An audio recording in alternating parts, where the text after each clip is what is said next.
Hello guys, welcome back to my YouTube channel. उम्मीद करता हूँ आप सब बहुत बढ़िया होंगे।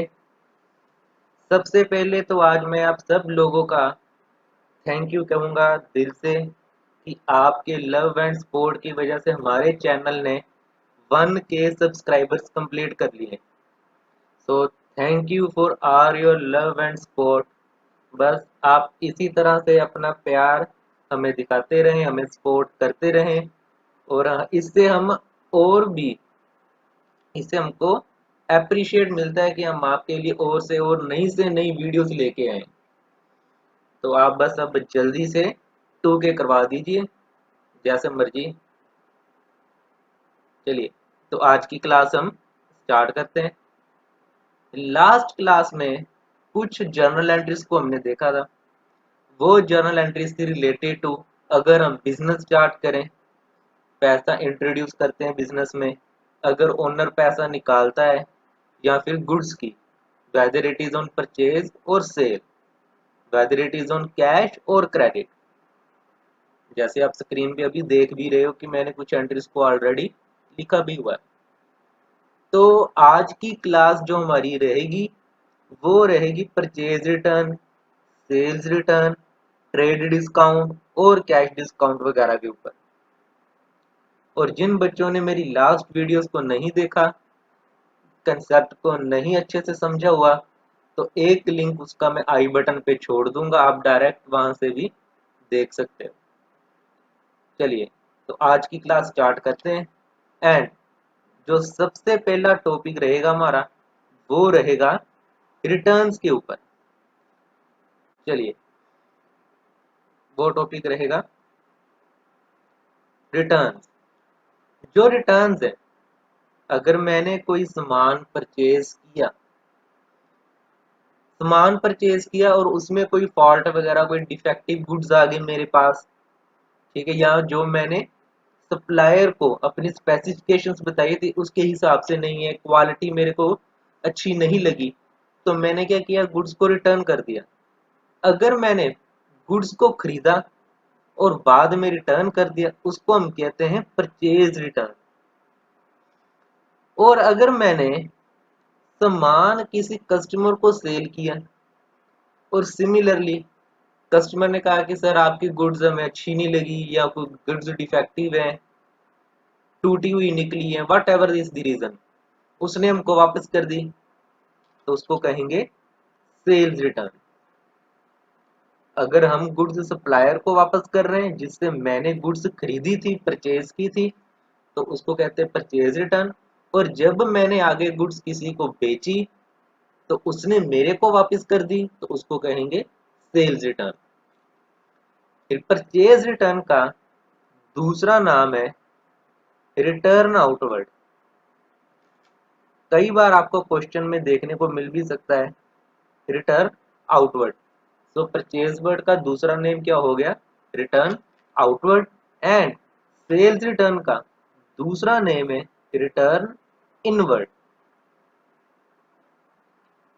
क्वेश्चन में लिख के दे सकते हैं आपको, तो नाम हमें पता होने चाहिए कि परचेज रिटर्न को क्या कहते हैं, हम रिटर्न आउटवर्ड कहते हैं, और सेल्स रिटर्न को कहते हैं हम रिटर्न इनवर्ड। अब इस पे देखते हैं क्वेश्चंस कुछ। चलिए, 3 एंट्रीज लिखते हैं, उसकी जर्नल एंट्रीज डालते हैं बाद में। सबसे पहले लिखते हैं purchase goods from X. Purchase goods from X for sales rupees 5000। Second entry को लिखते हैं गुड्स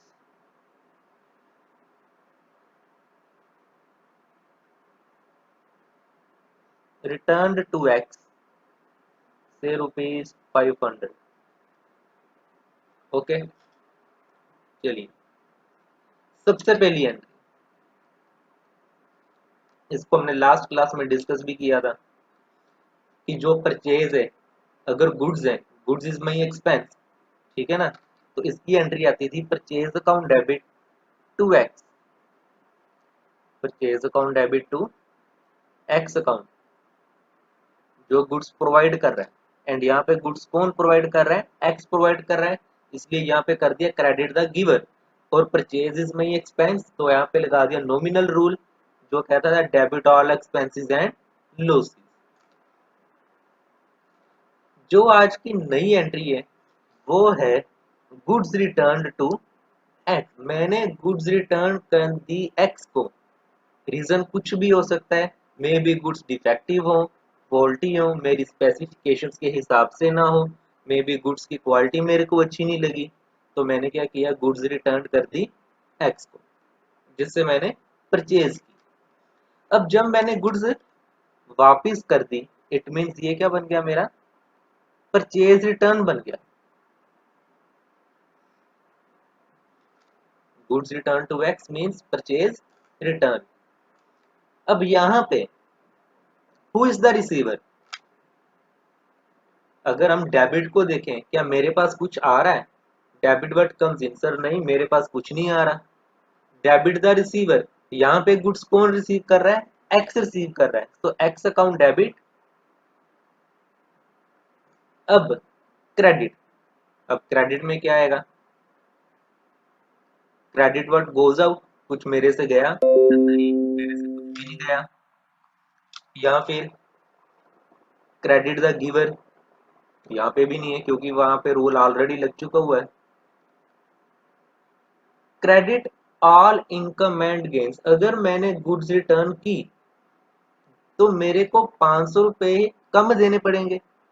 जब मैंने एक्स से गुड्स परचेज की 5000 की, तो मैंने उसको पे करने थे 5000, मैंने डेबिट कर दी। अब मैंने गुड्स वापस कर दी एक्स को, तो इट मीन्स मेरे को 500 रुपये कम देने पड़ेंगे। अगर मैंने 500 रुपये कम देने, तो मेरी क्या वो बन गई, इनकम बन गई। तो यहाँ पे रूल लगा देंगे nominal rule, credit all income and gain. वैसे भी सिंपल सा फंडा है, एंड फंडा ये है कि परचेज हमेशा डेबिट होगी और जो परचेज रिटर्न है वो हमेशा क्रेडिट होगी। परचेज रिटर्न में क्रेडिट एंड परचेज डेबिट हमेशा, ऑलवेज, अनटिल एंड अनलेस कि उसमें हमने गुड्स डोनेट ना की हो या चैरिटी वगैरह ना की हो, otherwise purchase is always debit and purchase return is always credit. Simple सा फंडा, ₹500। क्लियर है? चलिए अब हम करते हैं सेल्स। यही एग्जांपल लेते हैं, सोल्ड कर देते हैं। यहाँ पे मैंने गुड्स सोल्ड कर दी, sold goods to X and goods returned by X. अब गुड्स किसने रिटर्न की, सर यहाँ पे गुड्स ना एक्स ने रिटर्न कर दी। क्या मैंने एक्स को गुड्स बेची थी, हाँ जी सर आपने एक्स को गुड्स बेची थी। अगर मैंने एक्स को गुड्स बेची और उसने मेरे को वापस कर दी, इट मीन्स ये क्या बन गया, मेरा सेल्स रिटर्न। ये क्या बन गया, मेरा सेल्स रिटर्न बन गया।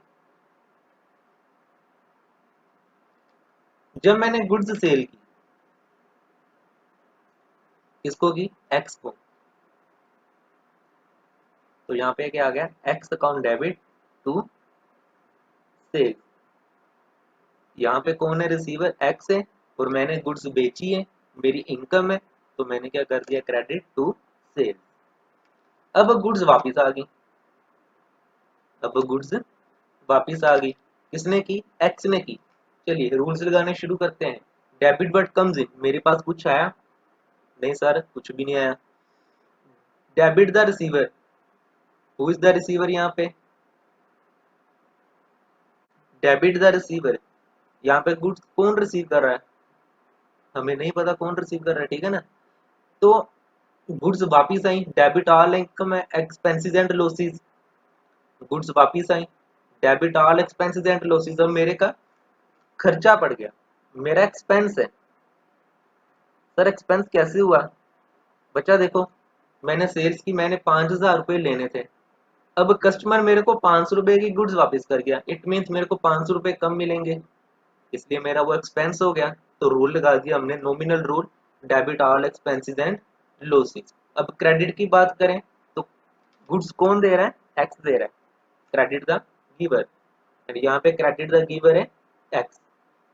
जैसे लास्ट एंट्री परचेज में हमने किया था, purchase is always debit and purchase return is always credit, तो यहाँ पे भी कहेंगे sale is always credit and sale return is always debit. I hope ये आपको क्लियर होगी दोनों एंट्रीज रिटर्न की। रिटर्न टू करेंगे तो परचेज, रिटर्न बाय करेंगे तो सेल्स रिटर्न। अब जो दूसरा कंसेप्ट है एंड दैट इज डिस्काउंट। यहाँ पे भी मेरे पास दो तरह के डिस्काउंट होंगे, one is trade discount and second is cash discount. Trade discount तो हम हर कस्टमर को देते हैं, ठीक है ना, जो बल्क क्वांटिटी में गुड्स परचेज करेगा। और कैश डिस्काउंट उसको देते हैं जो हमें कैश में पेमेंट करेगा। नाम से पता चल रहा है कैश डिस्काउंट कि जो कस्टमर हमको कैश में पेमेंट करेंगे हम उसको एक्स्ट्रा डिस्काउंट दे रहे हैं, कैश डिस्काउंट दे रहे हैं।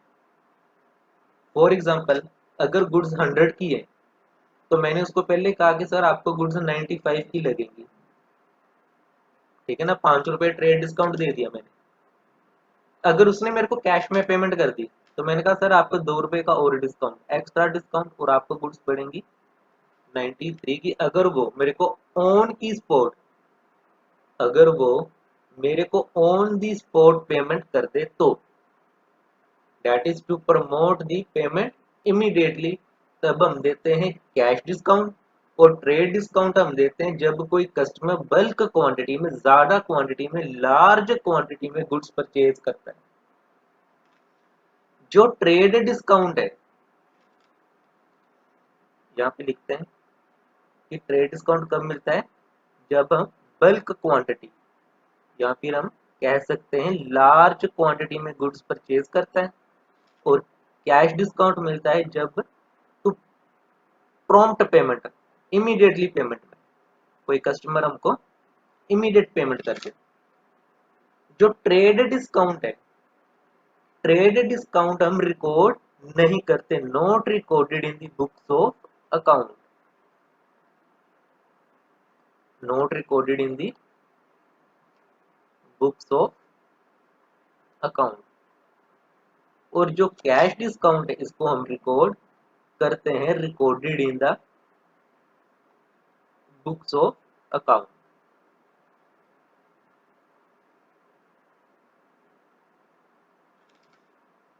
इस पे एंट्री करते हैं अब।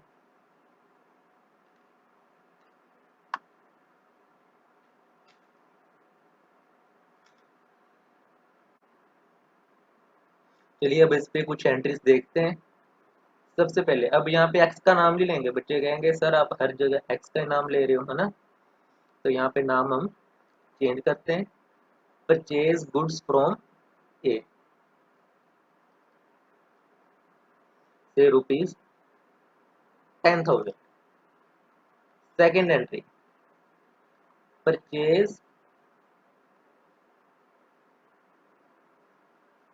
Goods from A ₹10,000 at 10% trade discount, that is TD. Short form use कर दी मैंने ट्रेड डिस्काउंट की, टीडी। परचेज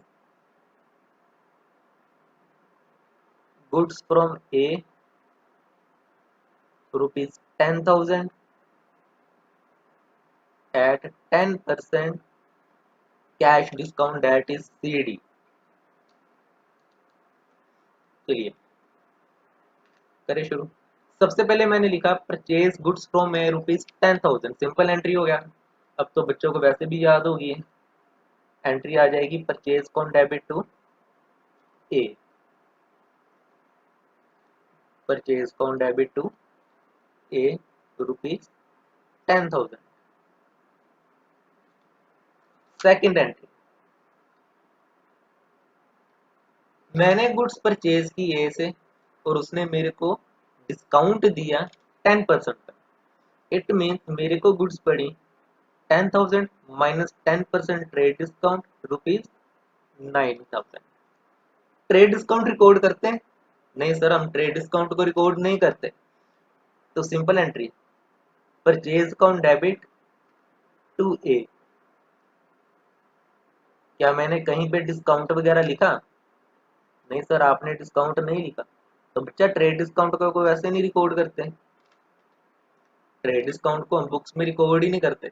हम सिंपल कहेंगे मेरे को 10,000 की गुड्स 9,000 में मिली, मेरे को ट्रेडर ने 10% का ट्रेड डिस्काउंट अलाउड कर दिया। Third entry, purchase goods from A rupees 10,000 at 10% cash discount. मैंने कैश डिस्काउंट अलो किया, उसने मेरे को 10% का कैश डिस्काउंट दिया। अगर बच्चा मेरे को उसने कैश डिस्काउंट दिया, इट मीन्स मैंने उसको कैश में पेमेंट की होंगी। सोचिए जरा, अगर मैंने 10,000 की गुड्स परचेज की, उसने मेरे को 10% का कैश डिस्काउंट दिया, तो इट मीन्स मैंने गुड्स कैश में परचेज की। तो जो ये मैंने नाम लिखा हुआ है ए, इसकी तो रेलेवेंस वैसे खत्म होगी। ये तो कैश एंट्री बन गई ना। ये कौन सी एंट्री बन गई? कैश की एंट्री बन गई। तभी तो मेरे को कैश डिस्काउंट मिला है। फिर ए की कोई रेलेवेंस ही नहीं रहेगी। तो यहाँ पे क्या लिखेंगे? परचेज अकाउंट डेबिट 10,000, मेरे को 10,000 वाली गुड्स,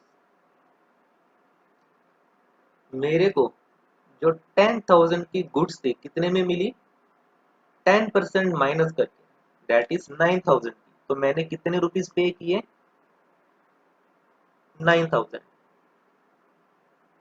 मैंने 9,000 रुपीज पे किए, तो मेरे को 1,000 डिस्काउंट मिल गया। डिस्काउंट कितने का आ गया? 1,000 का। अच्छे से देखिए एंट्री। पहली एंट्री तो सिंपल थी, दूसरी एंट्री थी मेरी ट्रेड डिस्काउंट की, कि उसने मेरे को 10% ट्रेड डिस्काउंट दिया, और ट्रेड डिस्काउंट रिकॉर्ड नहीं करते। तो मैंने लिख दिया कि परचेज अकाउंट डेबिट टू ए 9,000। फिर मेरे को कैश डिस्काउंट मिला नेक्स्ट एंट्री में, कैश डिस्काउंट रिकॉर्ड करते हैं। और अगर मेरे को कैश डिस्काउंट मिला है, इट मीन्स वो कैश की एंट्री है, तो जो नाम लिखा हुआ है उसकी रेलेवेंस ऑटोमेटिकली खत्म होगी। तो एंट्री आ गई purchase account debit to cash to discount, क्योंकि जो मेरे को 1,000 का डिस्काउंट मिला है वो मेरी क्या बन गई? इनकम बन गई। इनकम ही हुई कि 10,000 वाली गुड्स मेरे को 9,000 में मिली, तो 1,000 is my income. And nominal rule कहता है credit all income and gain. चलिए करते हैं सेल्स की एंट्री। इसी एग्जांपल को चेंज करते हैं।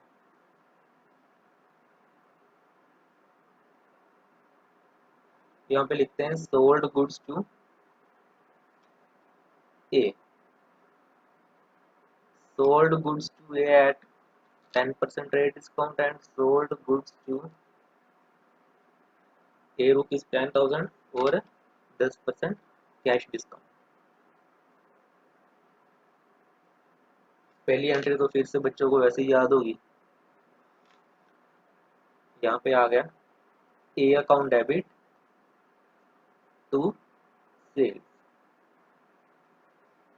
Rupees 10,000। Second entry, trade discount मिला, और ट्रेड डिस्काउंट की वजह से ही हम रिकॉर्ड नहीं करते। तो मैंने गुड्स कितने में बेची? 9,000 में। ट्रेड डिस्काउंट हो गया और गुड्स 9,000 में बेची, और ट्रेड डिस्काउंट रिकॉर्ड नहीं करते। And that is A account debit to sales account rupees 9,000। अब फिर से मैंने गुड्स ए को बेची 10,000 की, और साथ में कैश डिस्काउंट दिया 10% का। इट मीन्स कैश में पेमेंट हुई, ए की रेलेवेंस खत्म। मेरे को कितने रुपीज मिले? सर आपको 9,000 रुपये मिले, क्योंकि जो 10,000 की गुड्स थी आपने उनको 9,000 में सेल किया। इट मीन्स मैंने कैश कितने का रिसीव किया? 9,000 का। अब यहाँ पे मैंने 1,000 रुपीज का डिस्काउंट दिया, 1,000 का डिस्काउंट दिया और गुड्स चली गई ₹10,000। यहाँ पे जो 1,000 का डिस्काउंट दिया, this is my expense, debit all expenses and losses, और 10,000 सेल हो गया मेरा, 10,000 की गुड्स सेल होगी। आज हमने दो कंसेप्ट किए, एक था रिटर्न का एंड सेकंड इज डिस्काउंट। अगर आपको ये वीडियो अच्छी लगी है तो आप ये वीडियो को लाइक भी कर दें और चैनल को सब्सक्राइब भी कर दें, और आप अब जल्दी से 2K मेरे सब्सक्राइबर्स करवा दीजिए जैसे तैसे भी, ठीक है ना। चलिए, तो आगे आज की क्लास हम अब यहीं पे ख़त्म करते हैं। अब आपको हम मिलेंगे नेक्स्ट क्लास में। Thank you.